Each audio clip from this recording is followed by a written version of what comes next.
Assalamualaikum warahmatullahi wabarakatuh. Bayangkan, di sebuah rumah besar yang dari luar tampak megah dan membanggakan, ada seorang istri muda yang setiap pagi bangun lebih dulu dari semua orang.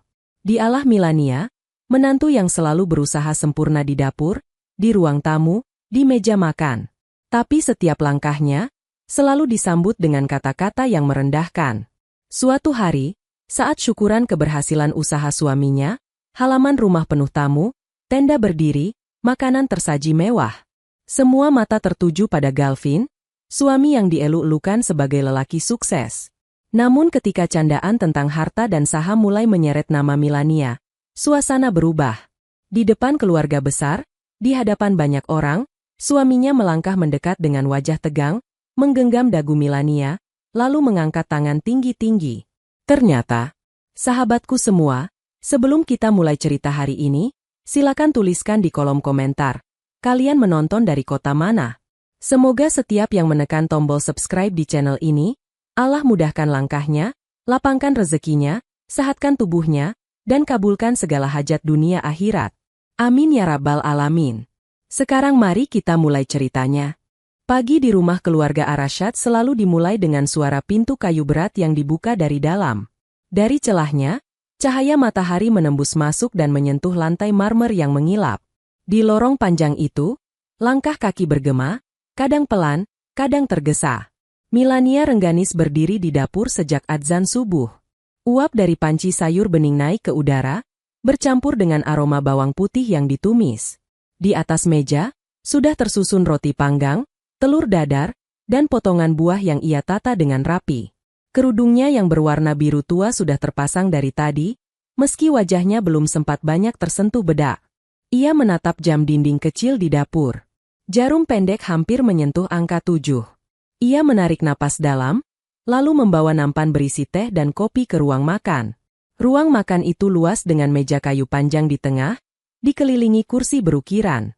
Di dinding, foto hitam putih keluarga dari generasi terdahulu dipajang berderet. Di ujung meja, kursi dengan sandaran paling tinggi menjadi tempat resmi bagi Rasmia Talitha, ibu mertua Milania. Perempuan setengah baya itu muncul dari koridor dengan langkah mantap. Rambutnya disanggul rapi, baju rumahan yang ia kenakan tampak tetap mahal. Wajahnya tanpa senyum, namun sorot matanya tajam.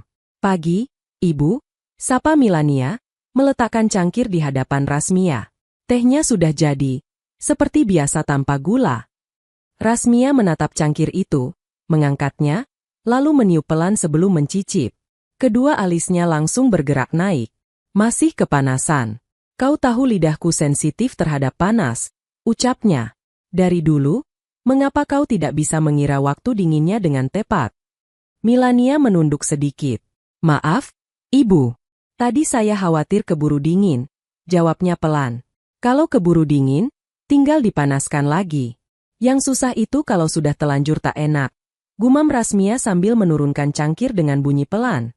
Belum sempat Milania menjawab, suara langkah lain terdengar. Galvin Arashad, suaminya, berjalan masuk dengan kemeja biru tua dan celana bahan yang sudah disetrika rapi. Rambutnya disisir ke belakang, jam tangan mengilap melingkar di pergelangan. "Pagi," katanya singkat. Milania tersenyum kecil. "Pagi, Mas," sahutnya, langsung bergerak mengambilkan piring. Galvin duduk di samping ibunya, meraih ponsel dari saku dan memeriksa pesan. Sementara itu Milania menata makanan di meja, memastikan posisi sendok dan garpu tidak terbalik, memastikan tidak ada noda di permukaan meja.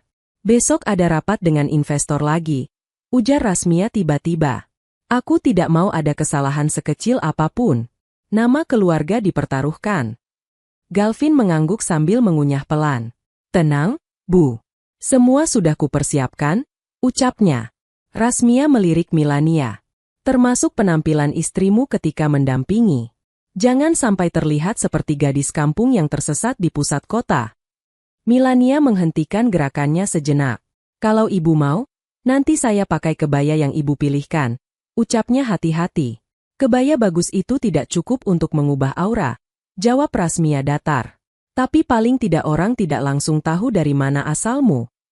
Kalimat itu menggantung di udara. Milania menahan napas, menekan rasa perih yang naik ke dada. Ia sudah sering mendengar kata-kata serupa sejak pertama kali menginjakkan kaki di rumah itu.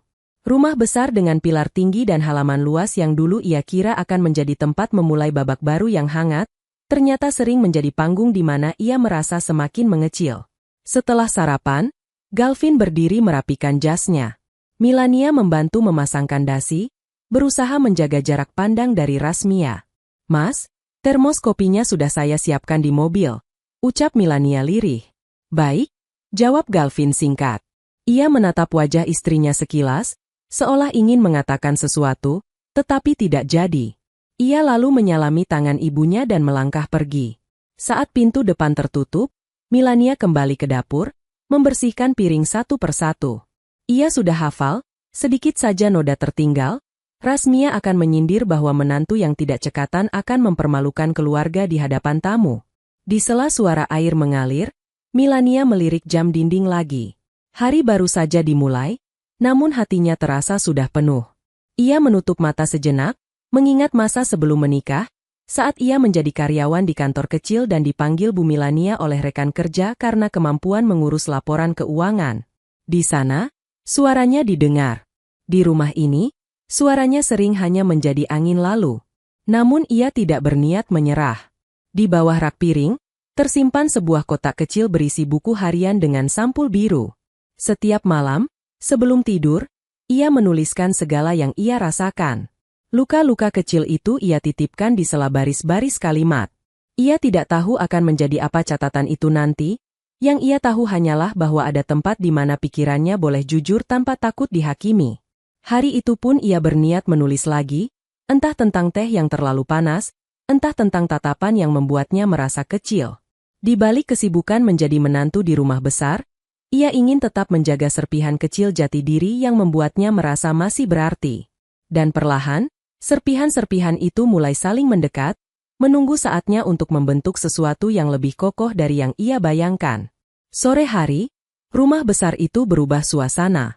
Lampu gantung di ruang tamu dinyalakan, memantulkan cahaya ke lantai marmer yang mengkilap. Dari dapur, aroma ayam panggang dan tumis sayuran memenuhi udara. Milania mondar-mandir membawa piring dan sendok ke meja makan, sesekali mengelap keringat di dahi dengan ujung kerudung. Hari itu Razmia mengundang beberapa saudara untuk makan malam. Mereka adalah orang-orang yang sering disebut sebagai tulang punggung jaringan bisnis keluarga. Di kepala Milania, mereka hanya wajah-wajah yang harus dilayani dengan sopan, meski mulut sebagian dari mereka suka terlalu bebas berkomentar. Bel pintu berbunyi. Suara tawa dan salam menyusul. Milania menyambut tamu di depan, menyalami satu persatu. Di belakang mereka, Razmia datang dengan kebaya pastel dan perhiasan mengilap. "Masuk, masuk. Anggap saja rumah sendiri," ujar Razmia dengan senyum lebar yang jarang ia tunjukkan pada menantunya. Di meja makan, Milania membantu menempatkan tamu sesuai arahan Razmia. Galvin duduk di kursi tengah, diapit oleh dua paman yang sering menjadi rekan bisnis. Milania mengambil posisi di ujung meja, tempat yang paling dekat ke dapur agar mudah bolak-balik. Obrolan dimulai ringan, membahas cuaca dan lalu lintas. Lalu perlahan bergeser ke urusan usaha. "Luar biasa, Vin. Laporan keuanganmu rapi, bank langsung menyetujui kredit tambahan," kata salah satu paman. "Siapa yang mengurus susunannya?" "Bagian keuangan tim," jawab Galvin. "Aku hanya mengecek garis besarnya." Razmia menimpali, "Memang dari dulu anakku ini cepat tanggap. Tidak seperti orang lain yang menunggu dijelaskan berkali-kali." Beberapa pasang mata melirik ke arah Milania. Ia pura-pura sibuk mengatur sendok. Salah satu sepupu yang lebih muda tertawa kecil. "Mbak Milania tidak ikut bantu susun laporan?" tanyanya dengan nada bercanda. Milania tersenyum sopan. "Sedikit. Dulu saya pernah kerja di bagian keuangan, jadi kadang membantu memberi masukan angka," jawabnya pelan. Razmia langsung mengangkat alis. "Ah, itu kan hanya hal kecil," katanya. "Jangan sampai orang salah paham mengira pengelolaan besar ini dilakukan menantu. Milania masih perlu banyak belajar." Tawa meletup di beberapa sudut meja. Milania menelan ludah. Ia tidak berniat mengambil pujian Galvin, hanya menjawab pertanyaan. Namun ternyata jawaban singkatnya justru dipakai untuk menguatkan posisi bahwa ia hanya pelengkap. Yang penting Mbak Milania bisa masak enak, sambung sepupu tadi. Suami sukses, istri jago di dapur, sudah paket lengkap. Lagi-lagi tawa mengisi ruangan. Milania mengangguk kecil, memaksa bibirnya tersenyum. Di hatinya, ada sedikit bagian yang ingin menjelaskan bahwa menjadi istri bukan hanya soal memasak, bahwa ilmunya juga bermanfaat. Namun ia memilih diam, tidak ingin membuat suasana yang Resmia sebut hangat itu berubah tegang. Saat makanan hampir habis, obrolan beralih ke topik keturunan. Salah satu tante bertanya dengan nada ingin tahu. Sudah ada kabar baik belum? Sudah setahun, kan? Galvin terbatuk kecil. Milania menatap piringnya. Belum, tante, jawab Rasmia, mendahului. Kami masih menunggu. Dokter bilang mungkin butuh usaha lebih dari pihak perempuan. Kalimat itu menukik tepat ke jantung Milania. Ia tahu Resmia juga mendengar penjelasan dokter bahwa kondisi Milania baik-baik saja dan pemeriksaan lanjutan justru disarankan pada Galvin. Namun versi yang diucapkan di meja makan selalu berbeda. Aduh, semoga cepat ya, kata tante itu. Sayang sekali kalau setampan Galvin belum punya pewaris. Milania merasakan pipinya memanas. Ia memegang gelas, berusaha menstabilkan napas. Galvin duduk diam, tidak menambahkan penjelasan apapun. Di mata tamu, tidak adanya bantahan hanya memperkuat kesan bahwa masalah memang ada pada Milania. Seusai makan, tamu-tamu beranjak ke ruang tamu untuk minum teh. Milania mengumpulkan piring dan membawanya ke dapur. Di sana, ia menahan diri beberapa saat, memejamkan mata. Bagaimana cara seorang istri membela diri ketika semua orang memilih percaya pada satu versi? Batinnya. Sore berganti malam. Setelah tamu pulang dan rumah kembali sepi, Milania duduk di tepi ranjang. Buku harian bersampul biru terbuka di pangkuannya.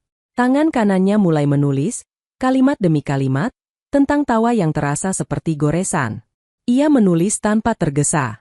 Ia menulis tentang teh yang terlalu panas, tentang posisi duduk di ujung meja, tentang bagaimana dokter menjelaskan sesuatu yang tidak pernah dibiarkan keluar dari ruang praktik. Di akhir halaman, ia tidak menulis kesimpulan, hanya satu kalimat pendek. Besok, aku masih harus menyiapkan sarapan di meja yang sama. Lampu kamar padam. Di luar, angin malam menggesek daun di halaman. Di dalam gelap, pikiran Milania tidak langsung tidur, namun perlahan belajar menerima bahwa mungkin suatu hari ia perlu lebih dari sekadar buku harian untuk menjaga dirinya. Beberapa hari setelah makan malam keluarga, rumah tampak lebih tenang. Tamu jarang datang, Resmia sering pergi ke arisan, dan Galvin larut dalam kesibukan kantor. Bagi Milania, kesunyian itu menjadi ruang kecil untuk bernapas. Pagi itu, selepas membereskan dapur, ia kembali ke kamar dan membuka lemari besar di sudut ruangan. Di rak paling bawah, di balik tumpukan kain sprei, tersimpan sebuah map coklat yang jarang ia sentuh. Dengan hati-hati, ia menarik map itu, menghapus debu tipis di permukaan. Di dalam map, tersusun beberapa kertas yang pernah menjadi kebanggaannya. Ijazah sarjana keuangan dari perguruan tinggi swasta, sertifikat pelatihan akuntansi, dan beberapa piagam penghargaan dari kantor lama. Ia menyentuh setiap lembar, mengingat hari-hari ketika namanya dipanggil ke depan ruangan dengan tepuk tangan rekan-rekan. Dulu, sebelum menikah, Milania bekerja di kantor distribusi sembako. Tugasnya mengatur arus keluar masuk uang, memeriksa laporan, dan membuat ringkasan untuk pemilik usaha. Ia menikmati setiap angka yang ditulis, setiap keseimbangan di akhir laporan. Kadang ia pulang dengan rasa puas karena berhasil menemukan selisih kecil yang sempat membuat neraca tidak seimbang. Saat Galvin melamarnya, salah satu syarat yang diajukan Resmia adalah agar Milania berhenti bekerja setelah menikah. Keluarga kami butuh istri yang fokus di rumah. Anak laki-laki seperti Galvin tidak boleh kekurangan perhatian. Begitu alasan Resmia waktu itu. Milania sempat bimbang, tapi rasa cintanya pada Galvin dan kepercayaannya pada masa depan yang mereka bayangkan bersama membuatnya mengiyakan. Ia meninggalkan kantor dengan air mata haru, membawa pulang kenangan dan selembar kue ucapan dari teman-teman. Kini, di kamar yang luas namun sering terasa dingin, ia membuka kembali lembar-lembar yang seolah berasal dari kehidupan lain. Di sudut matanya, ada kilatan rindu pada diri yang dulu. Diri yang berdiri di depan papan tulis menjelaskan laporan, diri yang disebut Bu Milania dengan hormat. Ia menutup map dan mengangkat buku harian dari meja rias. Halaman-halaman sebelumnya sudah dipenuhi tulisan tentang kejadian di rumah. Namun pagi itu, ia mulai menulis sesuatu yang berbeda. Ia menulis daftar kemampuan yang masih ia miliki. Mengatur anggaran, membaca laporan keuangan, memahami isi kontrak sederhana. Ia menuliskan semua itu bukan untuk pamer, melainkan untuk mengingatkan dirinya sendiri bahwa ia lebih dari sekadar menantu yang pandai memasak. Siang harinya, Galvin pulang lebih cepat dari biasa. Ia berjalan ke kamar dengan langkah tergesa, membawa beberapa berkas. "Nia, aku butuh bantuan sedikit," katanya. Milania meletakkan buku harian ke laci, menyambut suaminya dengan senyum hati-hati. "Ada apa, Mas?"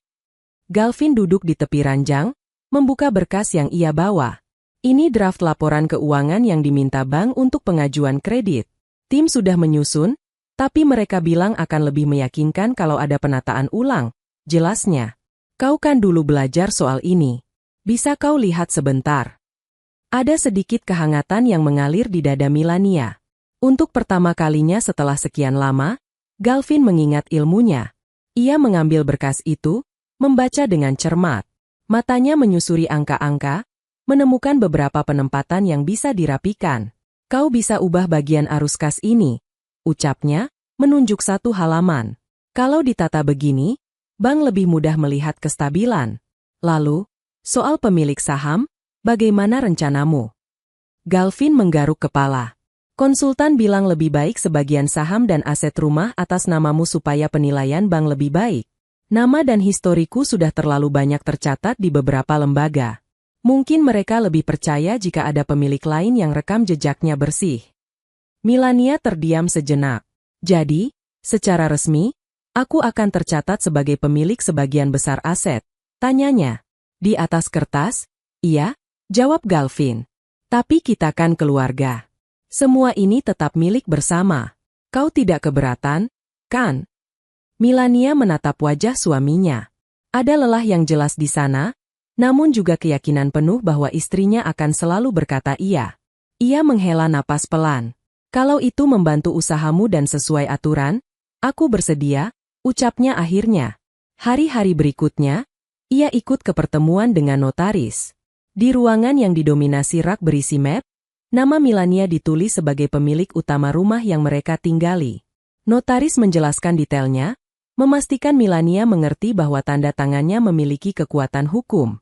Sebagai pemilik utama, Ibu Milania berhak memberikan atau menolak persetujuan terhadap penggunaan aset ini sebagai jaminan apapun, kata notaris sambil menunjukkan posisi namanya.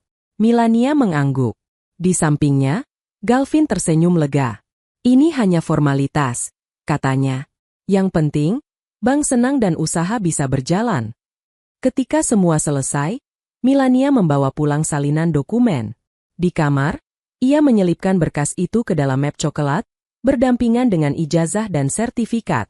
Kali ini, map tersebut terasa lebih berat, seakan mengandung sesuatu yang belum ia pahami sepenuhnya. Malamnya, di buku harian, ia menulis lagi. Tentang nama yang kini tidak hanya ada di lembar ijazah, tetapi juga di sertifikat rumah dan saham. Ia masih menganggap semua itu sebagai bentuk kepercayaan Galvin.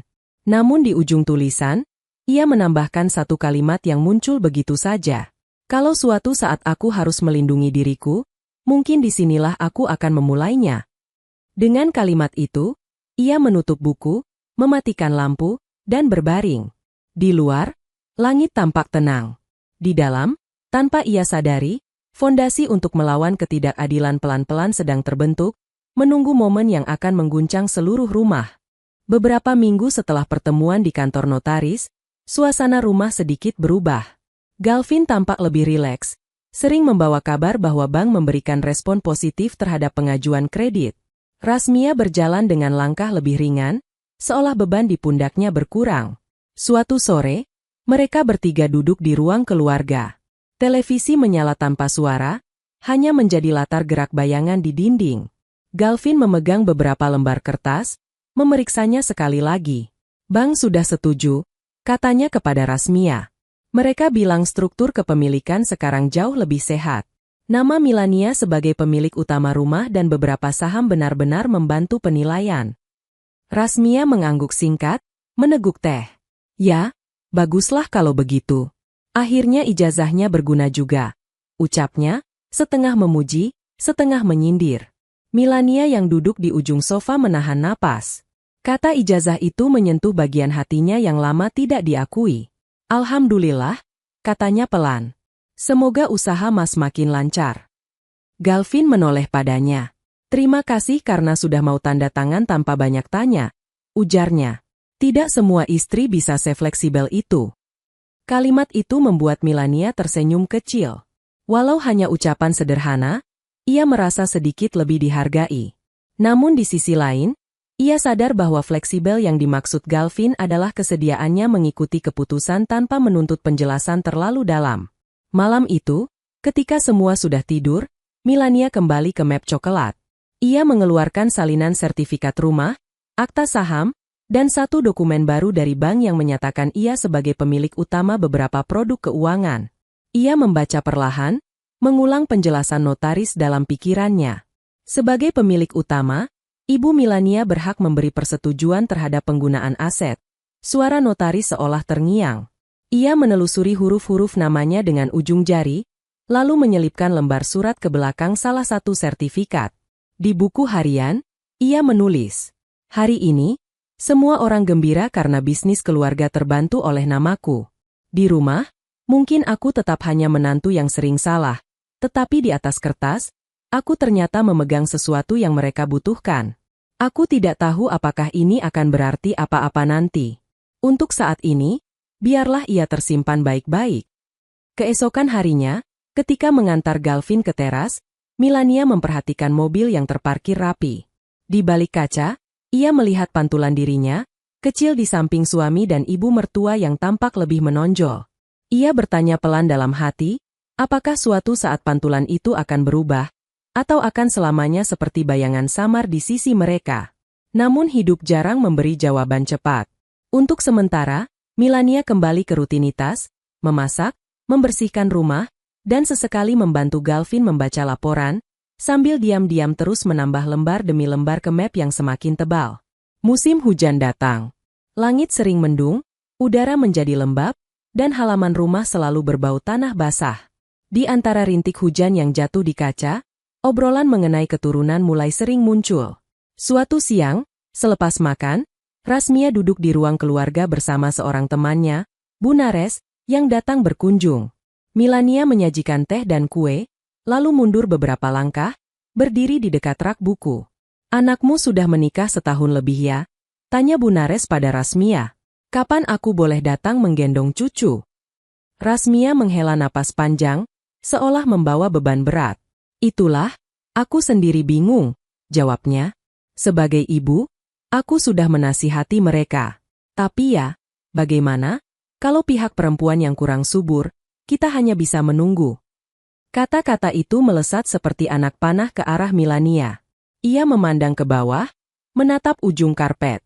Bu Nares mengangguk simpati. "Sudah diperiksa ke dokter?" tanyanya. "Sudah," jawab Rasmia cepat. "Dokter bilang perlu usaha lebih di pihak perempuan. Pokoknya begitu. Aku sampai lelah menjelaskan pada keluarga besar." Padahal, Milania ingat jelas pertemuan dengan dokter beberapa bulan lalu. Dokter menjelaskan bahwa hasil pemeriksaan rahim dan kesehatannya baik. Lalu dengan lembut menyarankan agar Galvin juga melakukan pemeriksaan karena faktor laki-laki bisa sama penting. Namun ketika saran itu disampaikan di mobil, Galvin menolak. "Tidak usah lebay," katanya waktu itu. "Aku sehat-sehat saja. Jangan buat masalah baru." Sejak itu, pembicaraan tentang dokter selalu berhenti di sana. Rasmia menggunakan versinya sendiri, menempatkan Milania sebagai sumber masalah di hadapan orang lain. Bu Nares melirik Milania sekilas. "Sabar ya, nak," ujarnya. "Kadang memang perlu doa lebih banyak." Milania tersenyum paksa. "Iya, Bu. Saya juga berdoa semoga Allah memberi yang terbaik," jawabnya pelan. Malamnya, ketika mereka sudah berada di kamar, Milania memberanikan diri membuka topik yang selama ini ia simpan. "Mas," panggilnya pelan, Bagaimana kalau kita pertimbangkan lagi saran dokter? Mungkin kalau Mas juga periksa, kita bisa tahu lebih jelas. Galvin yang sedang menatap layar laptop langsung menghela napas keras. Nia, aku sudah bilang, aku tidak nyaman diperiksa hal-hal begitu. Aku capek kalau setiap hari harus diingatkan. Katanya, aku hanya ingin kita berusaha berdua, sahut Milania, mencoba tetap lembut. Aku sering merasa disalahkan sendirian di depan keluarga. Padahal dokter bilang mungkin penyebabnya di luar duga. Galvin menutup laptop sedikit kasar. Kau terlalu mendengarkan kata dokter, ujarnya. Di mata ibu dan keluarga, yang dilihat ya kau. Mereka tidak akan menyalahkan aku. Dan aku tidak mau kau membawa masalah ini ke telinga orang luar. Tapi, Mas, kata-kata mereka kadang sangat berat, Milania hampir berbisik. Belajarlah menebalkan telinga, potong Galvin. Di keluarga besar, yang kuat yang bertahan. Kalau kau mudah tersinggung, kau akan kelelahan sendiri. Percakapan itu berhenti di situ. Galvin kembali fokus ke pekerjaannya, sementara Milania duduk diam di sisi ranjang, memeluk lutut. Kata-kata menebalkan telinga terdengar sederhana, namun bagi seseorang yang hampir setiap hari menjadi sasaran sindiran, nasihat itu justru terasa seperti menyuruhnya mematikan rasa. Di buku harian malam itu, Milania menulis, "Di rumah ini, aku diajari bahwa rasa sakit harus disimpan sendiri. Jika aku mengeluh, aku dianggap lemah. Jika aku diam, aku dianggap tidak masalah. Mungkin suatu hari aku harus memilih, terus diam, atau mulai belajar bersuara." Tinta di penanya sempat berhenti mengalir. Ia menggoyangnya pelan, lalu menambahkan satu kalimat lagi. "Aku belum tahu bagaimana caranya bersuara tanpa membuat semuanya runtuh." Seiring berjalannya waktu, usaha Galvin terus berkembang. Telepon di rumah sering berdering, membawa kabar tentang kontrak baru, klien penting, dan pertemuan mendadak. Rasmia semakin sering memamerkan kesuksesan putranya di arisan, sementara Milania menjadi tuan rumah untuk berbagai rapat kecil yang terkadang diadakan di ruang tamu. Namun di balik kabar baik itu, tekanan di pundak Galvin semakin berat. Ia mulai sering pulang larut dengan wajah tegang. Jasnya lecek, dasinya kendur, dan aroma kopi bercampur asap kendaraan menempel di tubuhnya. Suatu malam, ketika jam dinding hampir menyentuh angka 11, Galvin pulang dengan langkah menghentak. Milania yang menunggu di ruang makan segera berdiri. "Mas, mau makan dulu?" tanyanya. "Tidak usah. Di kantor sudah?" jawab Galvin pendek, menaruh tas dengan kasar di sofa. Milania mendekat membawa segelas air hangat. "Setidaknya minum ini dulu," ujarnya. Galvin mengambil gelas dengan tangan yang masih kesal. "Kau tidak perlu menunggu sampai larut seperti ini," katanya. "Kalau aku terlambat, ya tidur saja."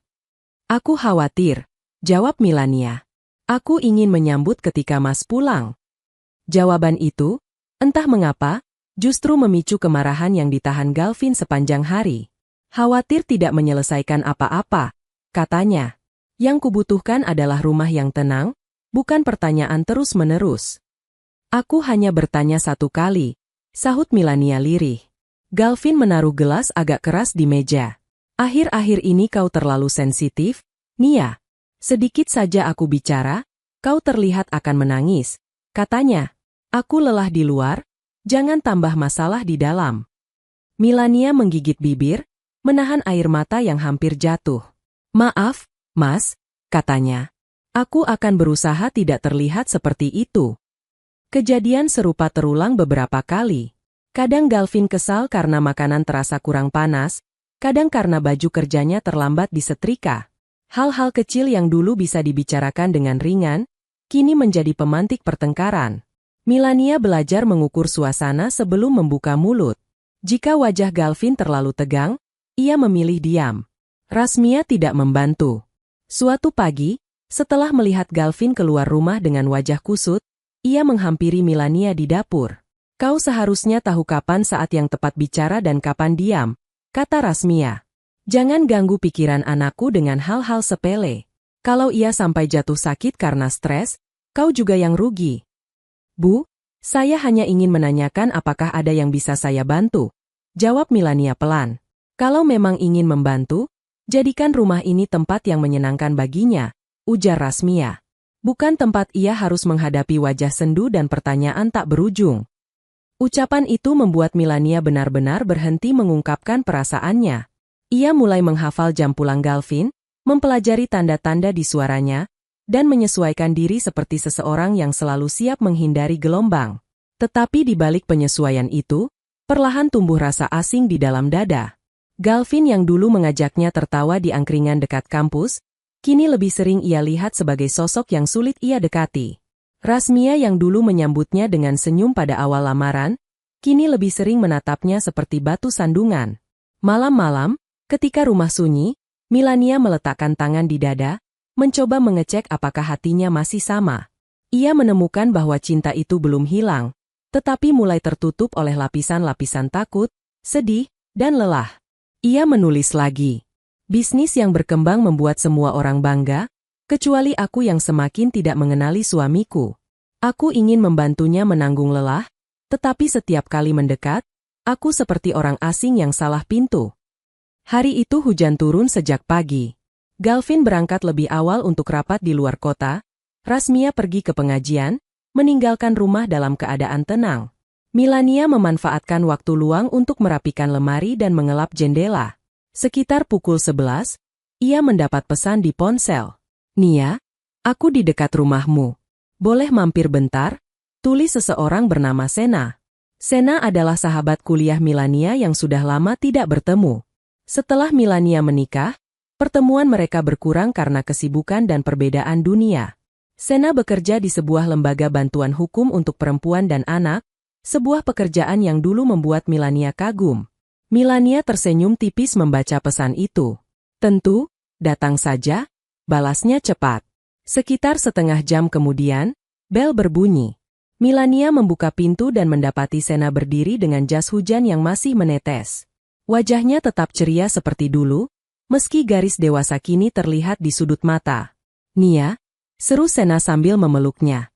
"Akhirnya aku bisa lihat rumah megah yang sering kamu kirimi fotonya. Ayo masuk." "Maaf berantakan," sahut Milania, meski sebenarnya rumah selalu rapi.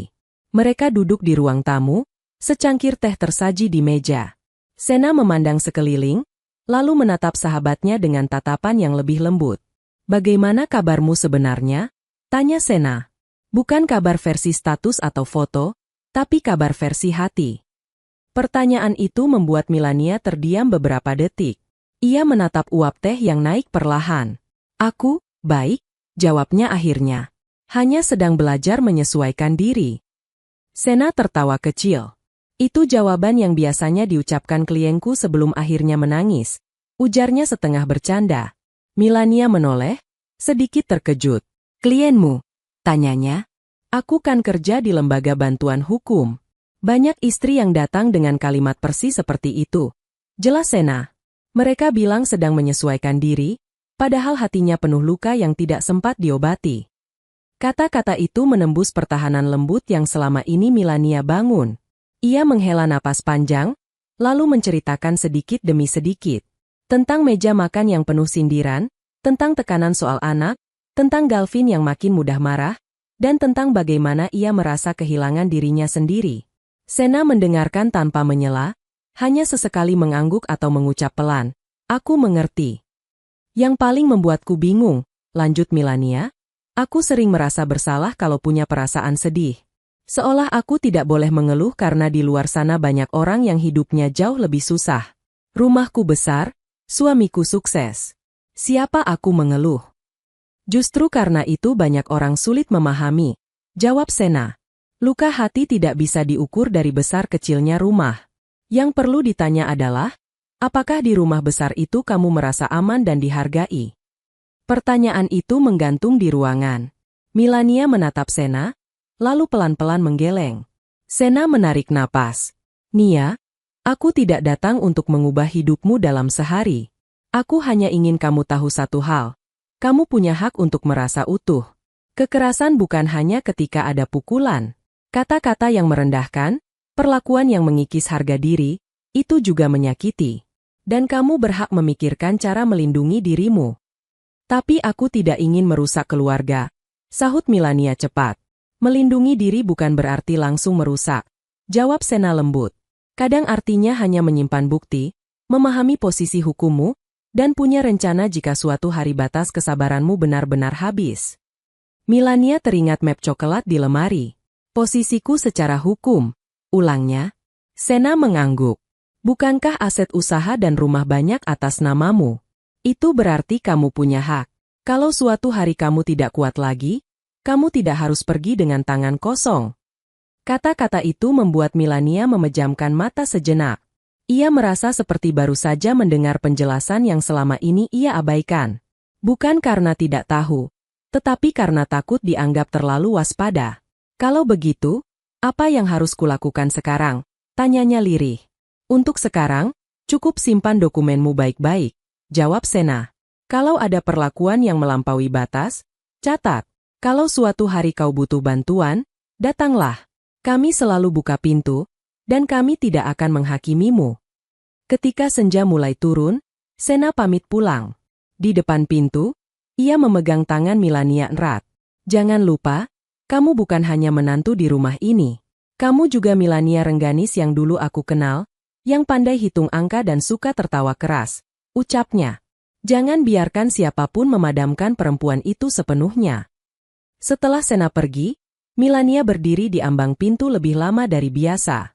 Angin membawa aroma tanah basah, dan di kejauhan, langit memperlihatkan sedikit cahaya oranye di balik awan. Di kamar, ia membuka lemari dan menarik keluar map coklat. Kali ini, ia tidak hanya melihat dokumen, tetapi mulai memahaminya sebagai sesuatu yang bisa melindunginya jika badai datang. Di buku harian, ia menulis, "Hari ini, sahabat lamaku mengingatkanku bahwa aku punya hak untuk aman. Mungkin aku belum siap bersuara keras, tapi aku bisa mulai menjaga diriku dalam diam."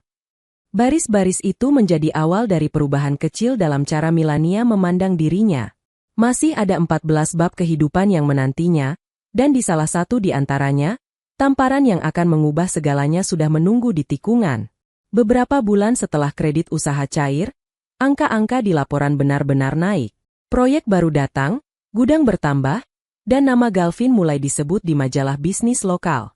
Rasmia berjalan dengan dada lebih tegak, senyumnya mengembang setiap kali ada tamu yang memuji anaknya. Suatu sore, ketika Milania sedang memotong sayur di dapur, Rasmia masuk dengan langkah bersemangat. Di tangannya ada beberapa lembar brosur catering dan dekorasi. "Nia, kita akan buat syukuran besar di rumah," katanya tanpa basa-basi. "Aku ingin mengundang keluarga besar dan beberapa rekan usaha Galvin. Mereka harus lihat sendiri bahwa rumah ini pantas menjadi tuan rumah acara." Milania meletakkan pisau, menyeka tangannya. "Syukuran?" ulangnya pelan. "Ya," sahut Rasmia. "Untuk merayakan keberhasilan usaha." Galvin sudah setuju. "Kau siapkan semuanya. Dari makanan, dekorasi, sampai pengaturan tempat duduk. Jangan sampai ada yang terlewat." "Baik, Ibu," jawab Milania.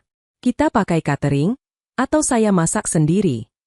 Rasmia mengerutkan kening, seolah pertanyaan itu mengganggu pikirannya. "Sebagian besar catering. Tapi beberapa hidangan utama kau masak sendiri. Biar mereka tahu menantuku bisa memasak," katanya. "Kalau soal tampilan makanan, nanti aku yang atur. Kau jangan banyak berkreasi." Perintah itu datang bertubi-tubi. Dalam beberapa hari ke depan, Milania sibuk menelpon catering, memesan kursi, menawar harga tenda, dan mencatat satu persatu kebutuhan di buku kecil. Setiap malam ia mengecek ulang daftar, memastikan tidak ada yang tertinggal. Galvin pulang larut seperti biasa, tetapi kali ini dengan nada lebih antusias ketika bercerita tentang syukuran. "Ini kesempatan bagus untuk menunjukkan pada investor bahwa kita stabil," katanya sambil membuka laptop. "Ibu sudah menyiapkan daftar tamu penting. Pastikan semua berjalan mulus." "Ya? Kau bilang pada mereka bahwa sebagian aset atas namaku juga?" tanya Milania pelan. Galvin melirik sekilas. "Itu urusan dokumen, bukan bahan obrolan," jawabnya. "Yang penting, mereka lihat aku bisa memimpin. Kau cukup menjadi tuan rumah yang ramah." Kata cukup itu kembali menancap di telinga Milania. Ia mengangguk saja, lalu kembali ke daftar belanja. Hari-hari menjelang syukuran membuat tubuhnya lelah. Ia bangun lebih pagi untuk belanja ke pasar, mengawasi pemasangan tenda, mencicipi makanan uji coba dari catering, dan tetap menjalankan semua pekerjaan rumah. Ketika ia mengeluh pelan tentang pegal di punggung, Rasmia menjawab ringan, "Kalau kau lelah menyiapkan syukuran, bagaimana nanti kalau punya anak? Anggap saja latihan." Milania tersenyum hambar dan mengangguk. Ia menelan keletihan bersama kata-kata itu, lalu kembali bekerja. Di sela kesibukan, ia sesekali mengirim pesan pada Sena, menceritakan dengan singkat bahwa akan ada acara besar di rumah. "Kalau ada kejadian yang menurutmu penting, jangan lupa catat," balas Sena. "Kadang peristiwa besar justru membuka wajah asli orang-orang di sekeliling kita." Milania tidak sepenuhnya mengerti maksud pesan itu saat membaca pertama kali. Ia hanya menjawab dengan emotikon sederhana. Namun petang sebelum hari syukuran, saat ia memeriksa kamera kecil di atas pintu depan untuk memastikan baterainya penuh, pesan itu terngiang lagi, menyatu dengan rasa lelah dan firasat yang sulit ia jelaskan. Hari syukuran datang bersama matahari yang terik. Sejak pagi, halaman rumah ramai oleh pekerja yang memasang tenda, menyusun kursi, dan menata meja panjang untuk buffet. Balon dan bunga plastik dipasang di sudut-sudut, memberi kesan meriah pada halaman yang biasanya hanya berisi tanaman. Milania mengenakan gamis biru tua yang dipilih Rasmia. Kerudungnya dirapikan berkali-kali agar tidak tampak kusut. Ia mondar-mandir di antara dapur dan halaman, mengecek makanan, mengatur minuman, dan sesekali menyeka keringat di pelipis. Tamu mulai datang selepas zuhur. Mobil berjejer di depan rumah, suara salam dan tawa memenuhi udara. Galvin sibuk menyambut satu persatu, berjabat tangan, disertai ucapan selamat atas kesuksesan usahanya. Rasmia berdiri di sebelahnya, menyisipkan kalimat bangga di hampir setiap percakapan. "Nia, jangan berdiri di luar terlalu lama," pesan Rasmia. "Wajahmu mudah terlihat lelah. Nanti orang mengira kami mempekerjakan menantu sebagai pembantu." Kata-kata itu membuat Milania menarik napas pelan. Ia beralih ke peran di balik layar, memastikan makanan tidak habis, gelas tidak kosong, dan tamu yang datang selalu punya tempat duduk. Menjelang sore, ketika acara sudah mengalir lebih santai, Milania diajak duduk di salah satu meja oleh beberapa sepupu Galvin. Di antara mereka, ada Nahla, sepupu yang terkenal suka berbicara blak-blakan. "Mbak Milania, akhirnya duduk juga," sapa Nahla. "Dari tadi cuma lihat Mbak lari-lari terus." Milania tersenyum sopan. Namanya juga tuan rumah. Harus memastikan semua terlayani, jawabnya. Nahla menatapnya dari ujung kaki sampai kepala. "Kalau dipikir-pikir, enak juga ya jadi istri Galvin," katanya tiba-tiba. "Rumah besar, usaha maju, tinggal jaga diri biar tidak bikin malu keluarga." Beberapa sepupu tertawa kecil. Milania ikut tersenyum, meski dadanya terasa sesak. "Bagian usahanya juga jangan lupa," timpal sepupu lain. "Katanya Mbak Milania ini pemilik saham juga. Jangan-jangan suatu hari menggantikan Galvin jadi bos." Tawa pecah lagi, kali ini lebih keras. Nada mereka seperti bercanda, tetapi ada sesuatu yang mengganjal di dalamnya. "Tidak seperti itu," Milania mencoba menjelaskan pelan. "Dokumen hanya diatur agar sesuai permintaan bank. Bagiku, semua tetap milik bersama." Nahla mengangkat alis. "Ah, jangan terlalu merendah. Kalau suatu hari ada apa-apa, bisa saja Mbak menguasai setengah harta," ujarnya. "Yang penting, jangan lupa siapa yang membesarkan usaha dari awal. Biar adil." Ucapan itu menusuk. Milania ingin menjawab bahwa ia ikut menyusun laporan, ikut menandatangani dokumen, ikut menanggung jarak dengan keluarga demi mengikuti suami. Namun sebelum ia sempat membuka mulut, Galvin sudah mendekat. "Apa yang kalian bicarakan?" tanya Galvin, masih dengan senyum yang tersisa dari sapaan tamu. "Ini loh, Vin," jawab Nahla. "Kami bilang suatu hari jangan sampai Mbak Milania merebut semua hartamu. Dia kan pemilik saham juga." Galvin tertawa, tetapi gelombang kecil kesal nampak di matanya. "Sudahlah, jangan bercanda soal begitu," katanya. "Kalian bisa membuat orang salah paham." Nahla mengangkat bahu.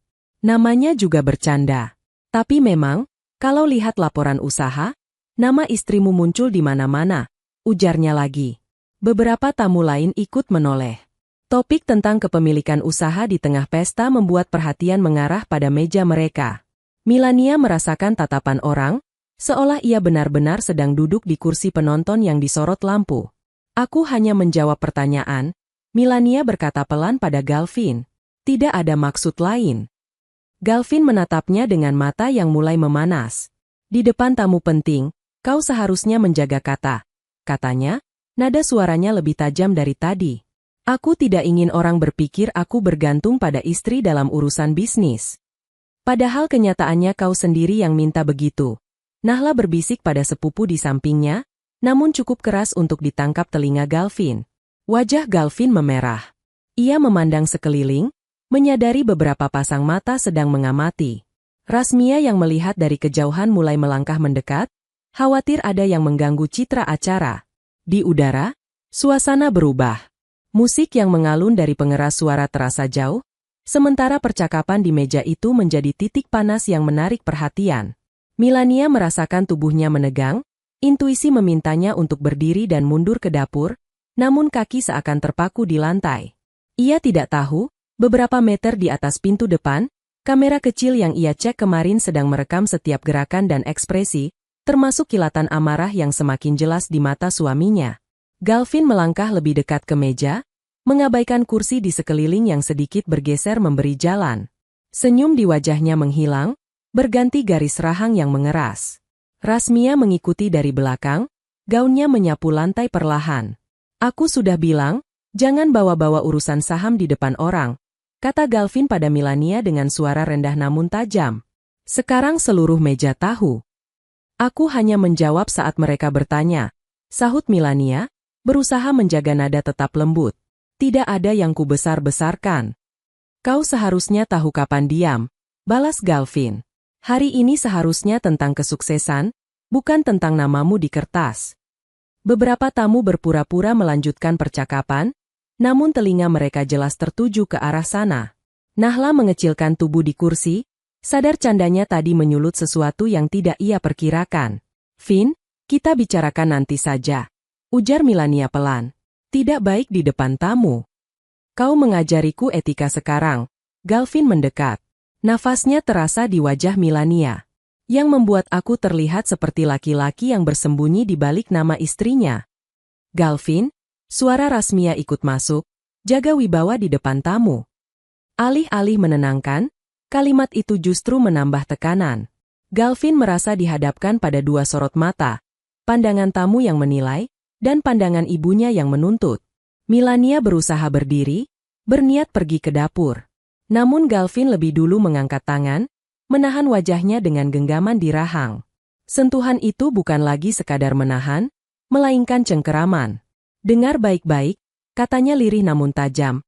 Mulai sekarang, kau jangan sembarangan bicara tentang urusan usahaku. Detik berikutnya terjadi begitu cepat. Telapak tangan Galvin bergerak, melepas cengkeraman dan berubah menjadi tamparan yang mendarat di pipi Milania dengan suara yang terdengar jelas di tengah sorak tawa yang mendadak terhenti. Kepala Milania terpelanting ke samping, kerudungnya sedikit bergeser. Waktu seolah melambat. Milania merasakan sensasi panas menyengat di pipi, diikuti suara dengung di telinga. Di sekeliling, kursi bergeser, napas tertahan, beberapa tamu menutup mulut. Nahla memucat. Rasmia membeku di tempat, seolah tidak percaya bahwa anaknya benar-benar melakukan itu di depan banyak orang. Namun tidak ada yang langsung melangkah. Seakan adab untuk tidak mencampuri urusan rumah tangga lebih kuat daripada dorongan untuk menghentikan kekerasan yang baru saja terjadi. Milania menutup mata sejenak, menahan air mata yang mendesak ingin keluar. Ia tidak ingin memberi tontonan tambahan. Dengan hati-hati, ia meluruskan kembali kepalanya dan menghela napas. Pipi kirinya berdenyut, tetapi ia berusaha berdiri tegak. Maafkan saya, katanya kepada tamu di sekeliling meja, suaranya pelan namun terdengar jelas. Sepertinya saya perlu ke dalam sebentar. Tanpa menunggu jawaban, ia melangkah menjauh, melewati Galvin yang masih memandang dengan napas berat. Rasmia mencoba menata keadaan dengan tertawa canggung. Mohon maaf, semua, ujarnya. Hanya urusan kecil suami istri. Silakan lanjutkan makan. Namun suasana tidak kembali sama. Bisik-bisik mulai terdengar di sana-sini. Ada yang menggeleng pelan, ada yang membuka ponsel, seolah butuh pelarian dari rasa tidak nyaman. Di kejauhan, di sudut atas pintu, kamera kecil terus menyala, merekam setiap detik tanpa komentar. Di dapur, Milania bersandar pada lemari, menutup wajah dengan kedua tangan. Air mata yang tadi ia tahan akhirnya jatuh juga. Ia tidak hanya menangis karena sakitnya tamparan, tetapi juga karena menyadari seberapa rendah posisinya di mata suami dan keluarga. Ia mengusap pipi, melihat samar merah yang mulai muncul. Dalam kepala, suara Sena terlintas, kalau ada perlakuan yang melampaui batas, catat, jangan abaikan. Milania menatap pintu yang mengarah ke ruang depan. Dari celah kecil, ia melihat tamu mulai saling tatap, beberapa menahan rasa tidak nyaman. Di tengah hiruk-pikuk itu, ia tahu satu hal. Apa yang terjadi barusan tidak bisa lagi ia sembunyikan di halaman buku harian. Tangan yang tadi menahan sakit perlahan bergerak ke ponsel di saku gamisnya. Ia mengingat kamera di atas pintu, dan untuk pertama kalinya, ia merasa rekaman tanpa suara itu mungkin akan menjadi suaranya suatu hari nanti. Acara syukuran akhirnya usai menjelang maghrib. Tamu terakhir melambaikan tangan dengan senyum canggung, seolah tidak tahu harus berkata apa setelah menyaksikan adegan di siang hari. Pekerja catering membereskan meja, kursi mulai ditumpuk, dan tenda perlahan dikosongkan. Di dalam rumah, suasana jauh dari meriah. Rasmia mondar-mandir dengan wajah kusut. Galvin mengurung diri di ruang kerja, pintu tertutup rapat. Milania, setelah memastikan semua makanan disimpan dan dapur tidak berantakan, naik ke kamar tanpa banyak suara. Di cermin, ia melihat pantulan seorang perempuan dengan pipi kiri memerah. Bekas tangan Galvin tampak samar, namun terasa jelas berdenyut. Ia mengusapnya perlahan, menghela napas panjang. Di pelupuk mata, air bening kembali menggenang. Begini rasanya ditampar di depan orang banyak.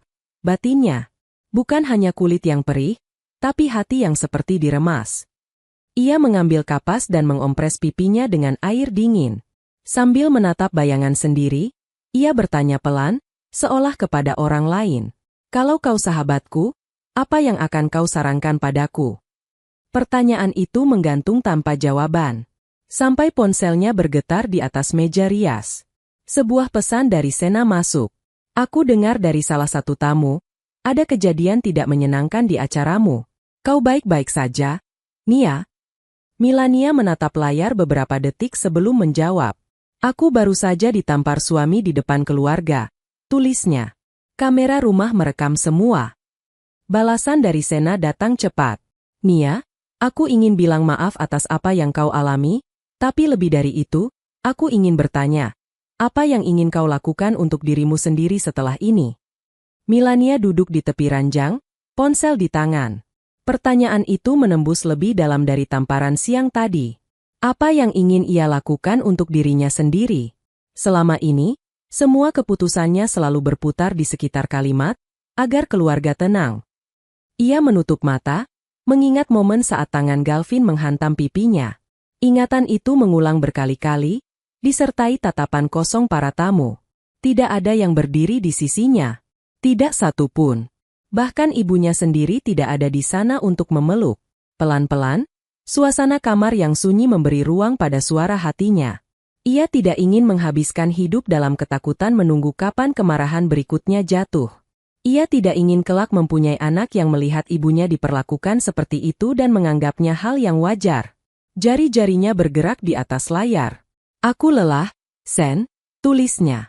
Untuk pertama kalinya, aku mulai berpikir tentang hidup tanpa Galvin. Sena menjawab dengan kalimat yang singkat namun tegas. Kalau begitu, mari kita bicara tentang pilihanmu. Besok, kalau kau siap, kita bertemu. Bawa dokumenmu. Dan pastikan rekaman dari kamera itu tersimpan aman. Malam itu, setelah semua lampu rumah dipadamkan kecuali lampu kecil di kamar, Milania keluar pelan-pelan ke ruang tamu. Ia menyalakan monitor kecil yang tersambung ke kamera pintu. Dengan jari bergetar, ia memutar rekaman siang tadi. Gambar menunjukkan wajah Galvin, tangan yang terangkat, tamparan, dan dirinya yang berusaha tetap tegak. Air mata jatuh lagi, tetapi kali ini ada sesuatu yang lain menyertai. Rasa marah yang jernih, bukan sekadar sedih. Ia menyimpan salinan rekaman itu ke dalam kartu memori cadangan, lalu memasukkannya ke dalam map coklat, berdampingan dengan sertifikat dan akta. Di buku harian, halaman baru dibuka. Hari ini, aku ditampar di depan banyak orang, ia menulis. Tapi mungkin ini juga hari di mana aku berhenti menampar diriku sendiri dengan kata-kata, sabar saja, yang membuatku terus bertahan di tempat yang menyakitkan. Ia menutup buku, memeluknya ke dada, dan dalam sujud terakhir malam itu, ia berbisik pada Tuhan. Jika meninggalkan ini semua adalah jalan terbaik, kuatkan langkahku. Jika bertahan hanya akan membuatku hina, tolong lepaskan aku dengan cara yang engkau ridhai. Pagi berikutnya, rumah masih terasa berat. Galvin berangkat tanpa banyak bicara, hanya mengucap salam singkat. Rasmia sibuk mengeluh pada telepon tentang anak lelakinya yang ditekan situasi. Tidak ada yang menyinggung pipi Milania yang masih sedikit bengkak. Seolah itu hanya insiden kecil yang akan dilupakan. Milania berpakaian rapi, mengganti gamis biru dengan tunik sederhana dan celana longgar. Kerudungnya kali ini ia pakai lebih rapat, menutupi sebagian besar pipi. Ia pamit pada Rasmia dengan alasan ingin membeli beberapa keperluan rumah. Pulang sebelum zuhur, pesan Rasmia tanpa menoleh. Insya Allah, jawab Milania. Di halte ujung jalan, ia naik taksi online menuju kantor bank yang dulu mengurus fasilitas usaha mereka. Duduk di kursi belakang, Milania memeluk map coklat erat-erat, seolah itu pelampung di tengah lautan. Sesampainya di bank, ia mengambil nomor antrean dan menunggu. Ketika dipanggil, ia duduk di depan petugas layanan khusus yang tersenyum menyambut. Ada yang bisa kami bantu, Ibu? Tanya petugas itu. Saya Milania Rengganis, ucapnya, menyerahkan kartu identitas. Saya pemilik utama beberapa rekening dan fasilitas di bank ini. Saya ingin meninjau ulang pengaturan akses transaksi. Petugas memeriksa data di komputer, lalu mengangguk. Benar, Ibu tercatat sebagai pemilik utama untuk rekening tabungan usaha, deposito, dan salah satu fasilitas kredit. Suami Ibu tercantum sebagai pihak yang diberi kuasa transaksi, jelasnya. Milania menarik napas. Saya ingin membatasi kuasa transaksi itu, katanya. Mulai hari ini, setiap transaksi di atas jumlah tertentu harus mendapat persetujuan langsung dari saya. Dan untuk penggunaan aset atas nama saya sebagai jaminan tambahan, mohon dicatat bahwa bank wajib memastikan tanda tangan saya muncul. Petugas sedikit terkejut, namun profesional. Apakah ada masalah, Bu? Tanyanya hati-hati. Ini menyangkut kondisi rumah tangga, jawab Milania jujur namun singkat.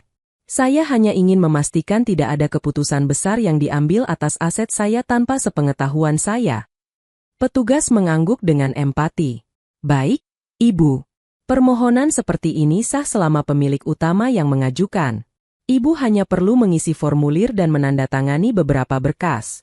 Kami juga akan mengatur agar pesan konfirmasi dikirim ke ponsel Ibu setiap ada transaksi penting. Selama hampir 1 jam, Milania membaca dan menandatangani formulir-formulir itu. Tangan yang kemarin menerima tamparan kini menorehkan tanda tangan yang menjaga masa depannya. Setelah selesai, petugas menyerahkan salinan. Terima kasih sudah mengurus ini lebih awal, Bu, kata petugas. Banyak orang baru datang saat masalah sudah terlalu rumit. Milania tersenyum tipis. Terima kasih telah membantu, jawabnya. Dari bank, ia menuju kantor lembaga bantuan hukum tempat Sena bekerja. Ruangannya sederhana, dinding dipenuhi poster tentang hak perempuan dan anak. Sena menyambutnya dengan pelukan yang hangat namun tidak berlebihan. Aku senang kau datang, kata Sena. Sini, duduk. Kita bicara pelan-pelan. Di meja kecil, Milania membuka map coklat.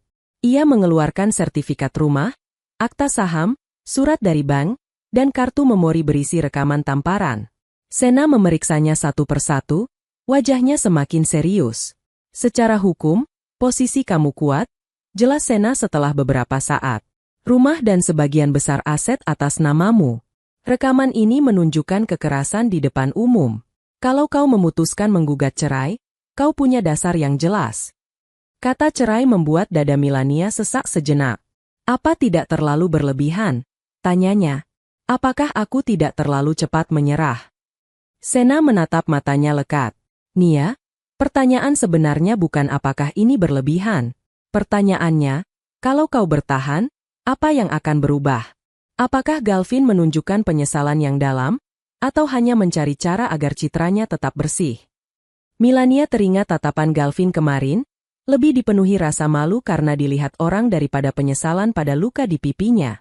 Ia menunduk pelan. Aku takut. Akunya. Takut hidup sendiri, takut salah dianggap durhaka, takut menyesal. Takut itu wajar, jawab Sena lembut. Tapi hidup dengan rasa takut setiap hari juga bukan pilihan yang ringan. Kita tidak akan memaksamu mengambil keputusan hari ini. Namun kalau kau memilih menggugat cerai, aku dan tim siap mendampingimu. Sunyi sesaat mengisi ruangan. Melania menggenggam ujung kerudung, meremasnya. Kalau aku melakukan ini, katanya lirih, aku ingin melakukannya karena menghargai diriku, bukan karena ingin membalas. Itu niat yang bagus, sahut Sena. Dan niat itu yang akan menuntun langkahmu tetap lurus. Akhirnya, setelah menimbang dan berdoa dalam hati, Melania mengangguk. Tolong bantu aku menyusun gugatan, ucapnya. Sena menarik napas lega. Baik, kita mulai dengan menuliskan kronologi lengkap. Setelah itu, kami akan masukkan bukti-bukti ini. Dalam beberapa minggu, surat panggilan akan dikirim ke Galvin. Saat pulang sore itu, Melania memandang langit dari jendela taksi. Awan bergerak perlahan, memberi celah pada sinar matahari yang hangat. Ada rasa sedih yang dalam, tetapi di baliknya terselip juga rasa lega tipis, seperti udara yang akhirnya berhasil keluar setelah lama tertahan. Untuk pertama kali sejak lama, ia merasa sedang melakukan sesuatu yang benar-benar ia pilih sendiri. Surat panggilan dari pengadilan sampai di rumah 2 minggu kemudian. Galvin membacanya dengan wajah pucat, sementara Rasmia bereaksi dengan kemarahan yang meledak-ledak. Kau benar-benar berniat menghancurkan keluarga ini, tuduh Rasmia pada Melania. Hanya karena satu tamparan kecil, kau mau menarik semua harta dan kehormatan kami. Melania berdiri di ruang tamu dengan mata yang lelah tetapi tenang. Yang menghancurkan bukan hanya tamparan, Ibu, jawabnya pelan. Itu hanya puncak dari semua kata dan sikap yang selama ini merendahkan. Galvin menatap surat itu lama, lalu menatap Melania. Kau serius ingin berpisah? Tanyanya. Aku sudah terlalu sering tidak dianggap, ucap Melania. Kau menamparku di depan keluarga. Tidak satu pun dari kalian berdiri di sisiku. Kalau aku tetap tinggal, aku takut suatu hari aku tidak lagi mengenali diriku sendiri. Untuk meredam skandal, Rasmia mengusulkan mediasi keluarga sebelum sidang resmi dimulai. Ia mengundang beberapa tokoh keluarga dan seorang ustaz yang dihormati untuk menjadi penengah. Melania setuju datang, dengan syarat Sena dan salah satu pengacara dari lembaga ikut mendampinginya. Hari mediasi tiba. Mereka berkumpul di ruang pertemuan sebuah rumah kerabat. Di satu sisi duduk Galvin dan Rasmia, di sisi lain Melania bersama Sena dan pengacara bernama Rakta. Beberapa paman dan tante duduk di antara mereka, terlihat gelisah. Ustaz membuka pertemuan dengan nasihat tentang pentingnya menjaga rumah tangga. Ia mengingatkan agar perceraian tidak dilakukan karena emosi sesaat. Setelah itu, giliran masing-masing pihak menyampaikan sudut pandangnya.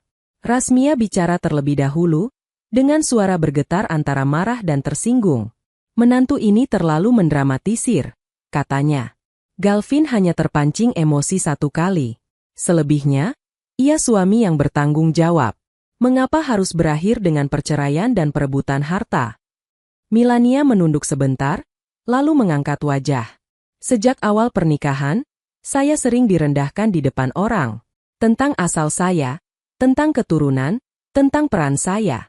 Ketika usaha keluarga membutuhkan nama saya diminta ikut tanda tangan tanpa banyak bertanya. Tapi ketika hak saya diinjak, semua diam, ucapnya. Salah satu paman mencoba menengahi. Mungkin bisa dibicarakan dan dimaafkan. Tidak ada rumah tangga yang bebas masalah, katanya. Sena memberikan isyarat halus pada Rakta. Pengacara itu lalu mengeluarkan sebuah flash disk dan meletakkannya di atas meja. Sebelum kita melompat ke saran, izinkan kami menunjukkan satu bukti, ujarnya. Ini rekaman dari kamera rumah pada hari syukuran. Sebuah laptop dinyalakan, layar menghadap ke tengah ruangan. Suasana mendadak hening ketika video diputar. Gambar menampilkan halaman rumah yang ramai, lalu bergeser ke meja tempat Milania duduk bersama sepupu-sepupu Galvin. Suara percakapan terdengar samar, namun adegan pentingnya jelas. Mereka melihat Galvin mendekat dengan wajah tegang, cengkeramannya di dagu Milania, kalimat-kalimat tajam, lalu tamparan yang mendarat keras di pipi. Setelah itu, Milania yang terhuyung namun tetap berdiri dan meminta pamit pada tamu dengan suara yang berusaha tenang. Ruangan sunyi. Tidak ada lagi yang bisa pura-pura tidak tahu. Ustaz menatap layar dengan alis berkerut, beberapa paman menatap Galvin dengan wajah kaget. Rasmia menggigit bibir, tidak menyangka kejadian itu terekam sejelas itu. Rakta mematikan video, lalu berkata pelan, "Ini baru satu bagian dari kronologi yang kami punya. Kami tidak ingin mempermalukan siapapun. Kami hanya ingin menunjukkan bahwa keputusan Ibu Milania bukan didasari emosi sesaat." Galvin menunduk, kedua tangannya saling menggenggam erat. Pipinya memanas, bukan karena tamparan, tetapi karena rasa malu melihat dirinya sendiri dari sudut pandang orang lain. Ustaz menarik napas panjang. "Galvin, apa yang kau lakukan jelas melampaui batas," katanya. "Memukul istri di depan orang banyak adalah perbuatan tercela. Kau sadar itu?" Galvin mengangguk pelan. "Saya, hilaf," jawabnya. "Saya malu melihat rekaman itu." Milania menatapnya.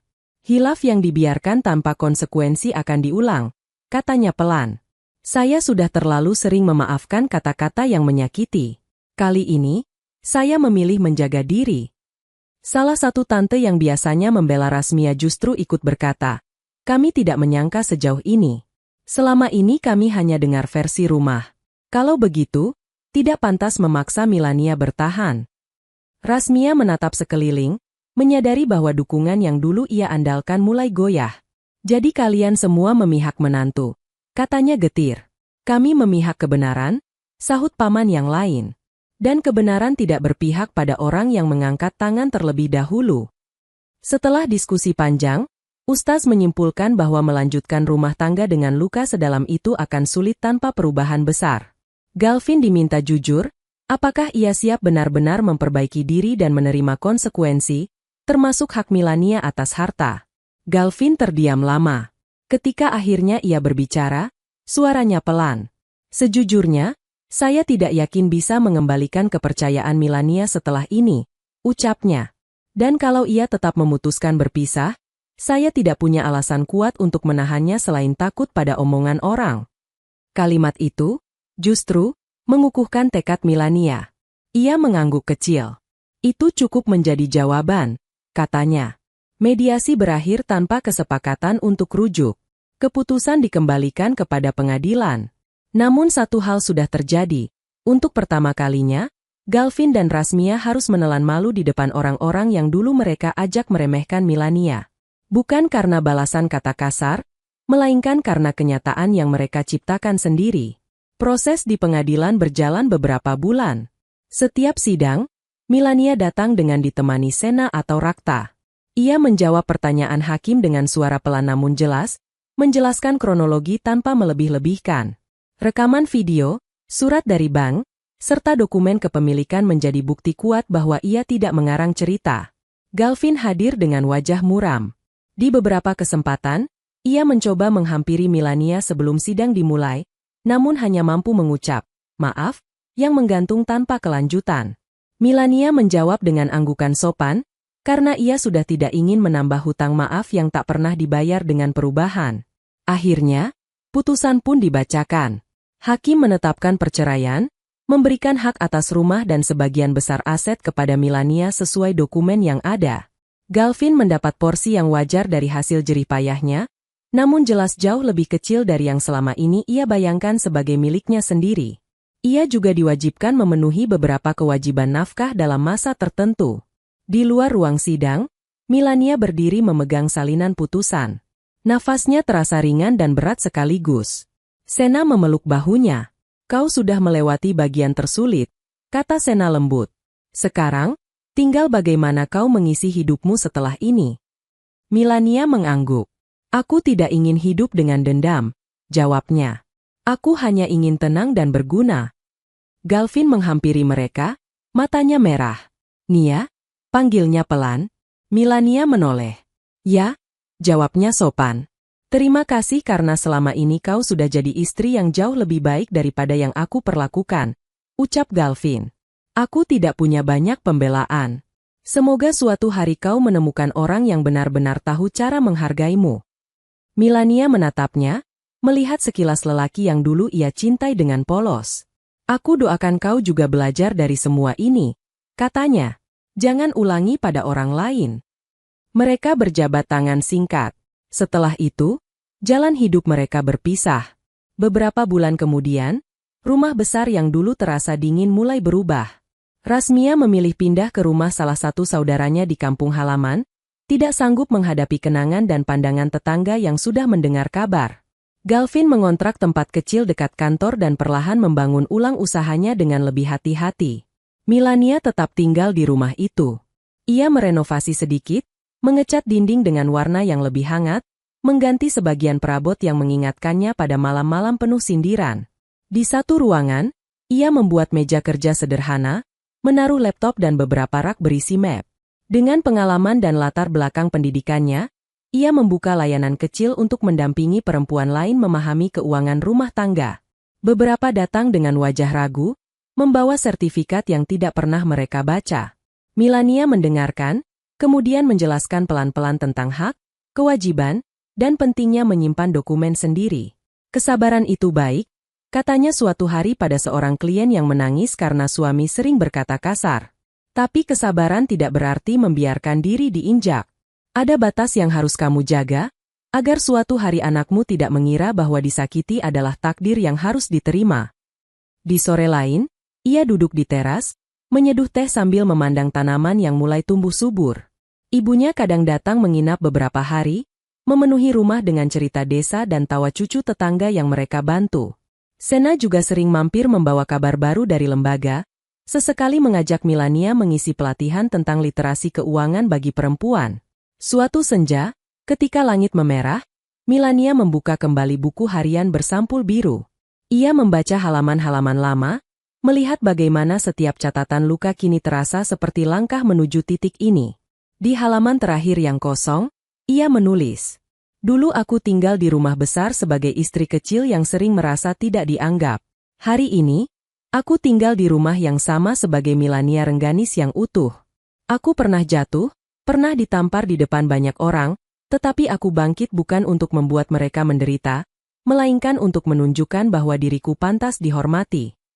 Ia meletakkan pena, menutup buku, dan tersenyum kecil. Angin senja masuk membawa aroma tanah dan daun. Di kejauhan, suara anak-anak bermain terdengar samar, seperti pengingat bahwa hidup selalu berjalan. Tamparan di halaman rumah itu mungkin selamanya menjadi bagian dari ceritanya.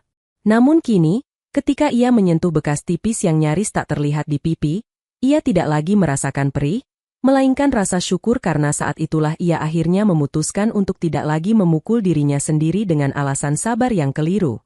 Di dalam hati, ia berbisik, "Terima kasih, ya Allah, sudah menunjukkan jalan untuk menjaga diriku." Lalu ia berdiri, melangkah ke dalam rumah yang kini benar-benar menjadi miliknya, siap menyambut hari esok dengan hati yang lebih tenang dan mata yang lebih jernih.